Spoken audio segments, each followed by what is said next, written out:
With the pandemic that came upon us, the rise of video conferencing tools like Microsoft Teams and Zoom has led to more aspects of the sales conversation to occur virtually. And what began as a crisis reaction has evolved into the new normal. But how normal is the new normal? We're talking about how the strong shift from in-person to virtual selling has transformed B2B sales experience.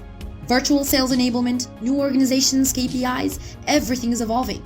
In the Virtual Selling Podcast, we address these issues in depth twice a week with the experts and leaders of these transformations, heads of sales, sales ops, and sales enablement of the most innovative companies in the field.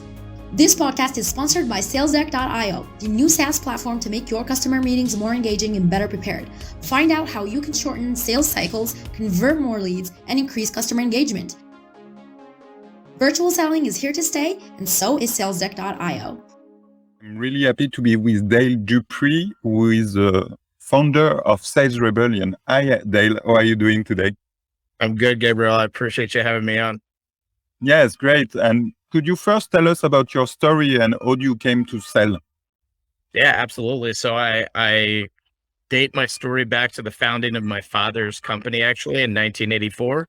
He left the big box store selling copy machines and actually decided for himself that he wanted to do it differently, more structured, on a level that served people more respectfully than the company that he worked for. And so because of that, he took a massive risk and left a job where he was the number one sales rep to go and just do it on his own. And I was born a year later in 1985. And people like to say that toner was running through my veins. And what's funny about that is that in the copier industry, most businesses are actually family owned and operated to some extent, whether it's father, son, mother, daughter, maybe an aunt or an uncle, a cousin. I mean, there's family inside of the business. So from the moment my dad started his copier company, there was destiny that somebody in my family was going to end up being there at some point. And actually, most of us worked, all of my siblings, some of my aunts as well, too.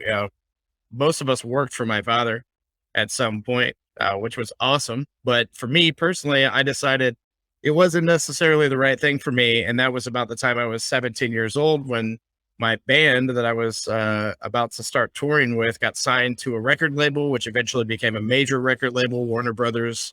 And I ended up spending time on the road touring and playing every night for a bunch of strange kids. But what my realization was inside of those days was that, man, I'm doing sales every night. I'm playing for a bunch of strange people. I'm trying to get them bought into my performance so that they'll buy a CD or a t-shirt or a sticker, or maybe all three at the end of the night. And I slowly started to learn the identity of influence and over persuasion, the identity of community over commission checks, and the concept of how to build a legacy inside of what it is that you're doing, that you're passionate about, and what you intentionally want to accomplish. Because of that, I learned the foundations of sales. And so when I decided to leave the band and come and work for my father to sell copy machines, of all things, the most boring thing on the face of the earth, I brought a lot of differentiation with me because I was this dude that was very creative, that was a musician, that was jumping into a stale and generic industry where the sale was very just black and white. And I colored the rainbow, as they say, in those moments.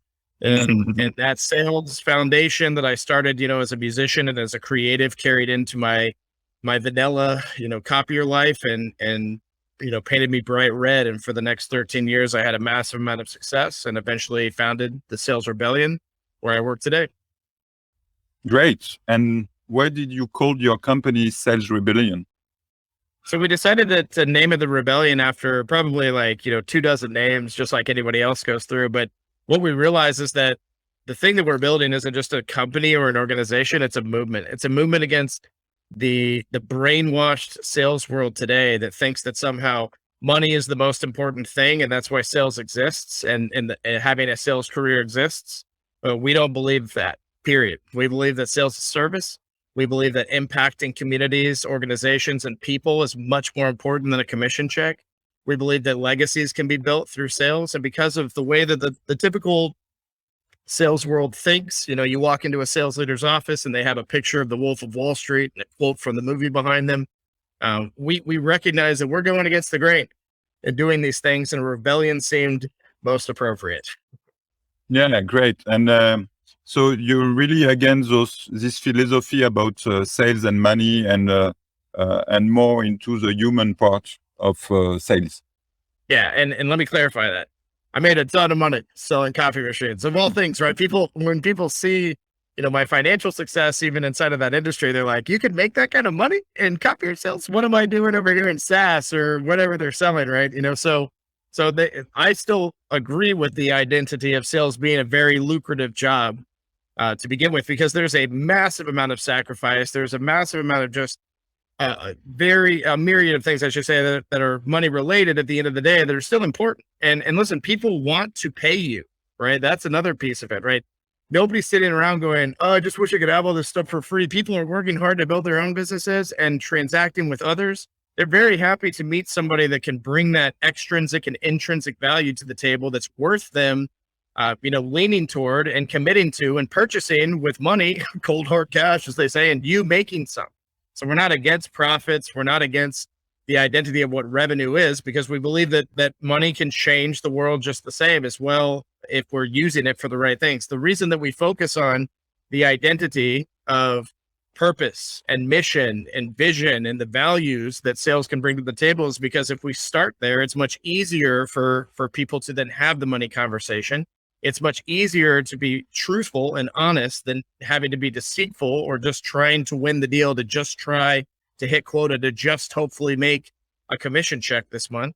There's that scarcity mindset that's also created, from money that we're trying to keep people away from and build out abundance. And the best way to do that is by recognizing that sales is a team sport, and not like you and your folks and friends in the bullpen. I'm talking about you and your customers. The people that buy from you are part of your sales journey. And the more that we can really look at that an altruistic approach, the more it changes. I totally agree with you, because the baseline of SalesDeck is team and deal. So it's really about teaming with your buyers and creating a bond between buyers and sellers. And that's the purpose of the solution, is really to team and deal. That's great.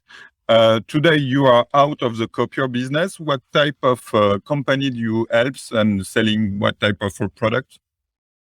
Yeah, good question. So yes, the Sales Rebellion is a training, coaching, development organization. And we help all kinds of different verticals, from manufacturers to people that are selling actual products, tangible products, whether that be even, software or SaaS, all the way down to copy machines as well, all the way to LED lights, you name it, we've been in it. And then also, from a service standpoint, so people that are in like financial services, for example, whether it's, somebody that is an advisor or they work at a bank, we've had a myriad of different verticals come through our organization. And our bread and butter is based around, for us, like our ICP, the things that we look for are not necessarily the vertical itself. So whether it's fashion and design, or, whether it's a brokerage firm, we're not too concerned about what you're selling. We're more concerned about where's your heart at and what do you want to accomplish? Are you interested in giving experiences to people that are undeniable and that cause curiosity and that interrupt the typical patterns and that change the game? Are you committed to the identity of a rebellion inside of your organization from that perspective of purpose and hope and really living intentionally as a salesperson? And if people can buy into that side of things, it's much easier for them to then take what it is that we're teaching them on all aspects, from prospecting to pipeline building to the actual framework of their sales process, and adapt those things, believe in those things, and see them come to fruition from a success standpoint. And so how do you transmit this rebellion spirit? What is it's only training, but or what do you break into the people mindset for them to change? Yeah, so to give you like an identity or an overview, I should say, of what it is that we bring to the table from a product standpoint, is we're a full service firm, boutique firm. So we have online curriculum, we have customized one-on-one coaching for teams and individuals as well too. And so what we do is we take people through their rebel journey, right? And we teach them the rebel way, as we call it. And we start with the identity of basics and foundations, or roots, if you will, of a sales professional's career, where we talk about what is your mission, what is your vision, how do you structure a day, even what are the baseline and basic functions that you are committing to as a salesperson to be able to win a deal in the first place or find a prospect to begin with. And we teach the identity as well too of having a reason inside of your prospecting efforts, which translates into what we call the living pipeline, which is this concept of an ecosystem that we sell into and not just a rusted old leaky funnel that most people are shoving their prospects down in the first place. Doesn't sound like a very nice place to be if I'm a prospect. And then the framework side of sales, right? We call it the rebel invasion, which goes through the whole identity of how do you identify and qualify a prospect, and then how do you also walk them to the finish line with you, arms locked, instead of pushing them or dragging them to that finish line, which then helps us to translate the other side of sales, which is, you know, what we call the rebel gym, which is an attitude mindset and really just the idea of how are we relating to people? How are we communicating with people? Are we empathetic? Are we being mindful? Are we genuine? Because we believe that's a huge piece of the puzzle of sales, and nobody really teaches it. Instead, people just teach like, here's a sequence, follow it, do it every day, and you'll get some sales. And does that stuff work? Absolutely. It works. Okay, but what is it? Does it actually keep people working at that organization for 15, 25, 30 years and clients coming back over and over again and happy to do business with those people? The answer is no, quite simply. It was very easy for the copier warrior, which was my alias inside of the copier industry as my personal brand. It was very easy for me to go and win business that people had been supporting for 20 plus years, because the sales world is stale. It's generic. It's bland. It doesn't bring anything to the table. It doesn't build relationships. Instead, it just nurtures money over and over again and nurtures a transaction. And those are empty places. And because I was leading with a completely different revolutionary concept inside of my marketplace with individual people, I sparked something. And sure, it took time. It took me a couple of years to really, lay the gauntlet down and create consistency, but that time is worth it. And any salesperson that's playing a short-term or quick win outlook of their sales walk is going to lose 100%, especially if they're up against people like the copier warrior or like the rebels that are in our system. That really the idea for us at the end of the day is, how do we help people that are going through our courses to be better people, right? Not just better salespeople, but better people. And because of that focus, we cause people to change a lot of things in their life, not purposefully, right? It's not like our agenda to come in and make you do all these things different. We watch that slowly happen from the choice of the seller, the choice of the team, the choice of the sales leader, because they start to slowly recognize, wow, I can do it this way. And it's just as effective, if not better. Right. And it also makes me feel more complete as a human.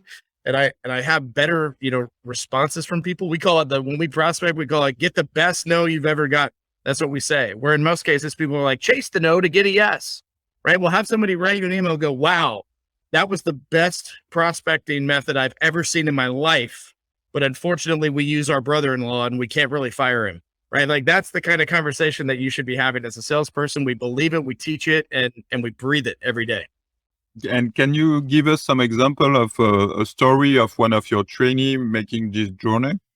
And sure. Yeah. What Great question. So one that comes to mind right now is a young man out of Australia. I can't say the name of the company, NDAs and all that stuff, but for sure. the organization that he worked for that put him through the training they believed that he could be better than what he was. Now their quota for setting appointments monthly was 4. Now they were going after really big organizations as well too, billion-dollar banks, right? Like massive organizations.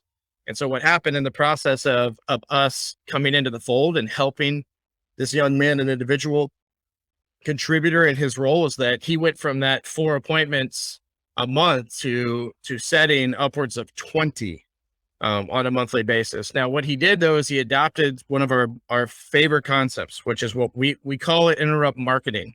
And so we have a thing called the Rebel Letter campaign. It's easy for anybody listening just to Google the crumpled letter and you'll find a whole page and breakdown of what it is, but it's a 4-part sequence concept that builds out conversation with others instead of just pitching them on product and trying to find pain and poke at it or whatever else, people do with that. But instead it gives the person a very unique experience. It does highlight some of the illnesses they might be affected by from a business standpoint, but it also talks about some of the pleasures they might want to enter into as well based on product, service, and offering without selling on the advantage and benefits. Instead, it tells a story, right? It builds this narrative, and it's very creative. For example, one of the letters that has a big coffee stain on it. And when you open the letter up, it says that here's a coaster. And when you open the letter up and you start reading it, it says, hey, 90% of the sales and marketing you get is trash, and it's probably going to go in the garbage anyway. So we thought it would be mindful and a better use of your time to be able to repurpose this letter into a coffee coaster. So every time you're sipping on that morning Joe, you can think of me. And because we interrupt that mindset, and we hit something, a nerve, right? That's very common. It's very familiar. Like, yeah, I do get a lot of sales garbage, right? Thank you for this coffee coaster. It makes it much easier for that rep in Australia to call and say, hey, this is so-and-so calling with this company. Did you get my coffee coaster? Hey, yeah, I did actually. That was very clever. And because we can sequence those letters as well too, and we have more than one, we're not relying on this one hitter quitter concept that so many salespeople fall victim to. Instead, we're looking at something from a long-term perspective, and we're trying to build that relationship, gain that trust and credibility from people, because that's the first thing that sellers need to be focused on. And if people like what's happening to them, bonus, right? If people like you when they're talking to you, bonus. And if all those things fall into place, it's much harder to lose that sale. It's yours to lose, as we like to say inside of the rebellion. So we've seen instances of that. We've seen instances of entire teams, writing 250% of their yearly quota annually. We have gotten some pretty significant wins in our book, to include reps, selling their products to giant organizations like Bank of America or Papa John's all over the United States. There have been a myriad of different wins that the rebellion has experienced that are bar none. And what is your tip when it's not a good day, you're having a lot of no and a lot of door closed? How do you find the morale to find back the passion and to be again lively with your next customer? So what we recommend is a proactive approach, right? What we tell sellers to start thinking about is less about, I got to make 80 calls today because that's my call quota, and more about, how do I have fun with this? How do I mix it up? How do I create conversation? And so if proactively we start at that place, even if we're not getting a lot of connects, or we're hitting a lot of voicemail, or, we're talking to people, but they're not the decision makers, those folks aren't in today, it allows for us to have a lot more confidence instilled in those moments, because we are breaking through to other people inside of the organization, or we're building that repetition of doing something differently and doing it differently enough that we can always be pivoting around the perspective of like how we're calling somebody, for example, because the definition of insanity is to do the same thing over and over again and expect a different result, right? So if we can, as salespeople, if we can focus in and zoom the lens in around this idea of proactively just starting with interrupting patterns, telling people when they pick up the phone, hey, I'm sorry, this is a sales call, probably the last thing you wanted today, but hey, good news. I'm not peddling any kind of timeshares, and I'm not calling about your car's extended warranty. Would you like to roll the dice and see what I do have?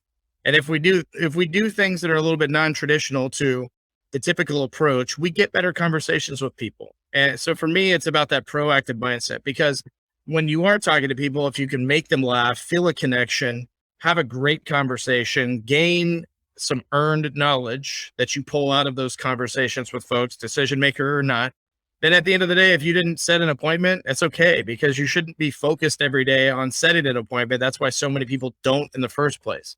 Instead, when you pull back and you relax and you allow naturally for the time to be right, the person to have interest, your proposition to be valuable enough, both intrinsically and extrinsically for human being. And when we lean into those things harder, instead of just saying, I'm going to use this pitch and see if it works, right? Then proactively, by the end of the day, even if you got hung up on 3 or 4 times, you're going to have a smile on your face. You're going to have a different attitude, because tomorrow is brand new, and that last week on a Monday, you set 6 appointments, and you're going to replicate that. Great. So what I understand is really to be a rebel is to have fun. Is that it? That's a great way to put it, my man. Thanks a lot. This episode of the Virtual Selling Podcast is over. Thanks for sticking around. Join us twice a week for a new episode with new stories and challenge of giants in the field.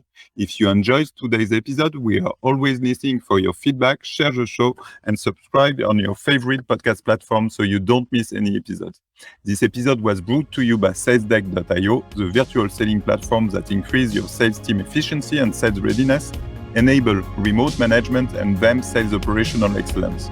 Book your SalesDeck.io demo today to discover how you can close more deals with engaging and better prepped customer meetings. Thanks a lot, Dale. It was really a pleasure. Thank you.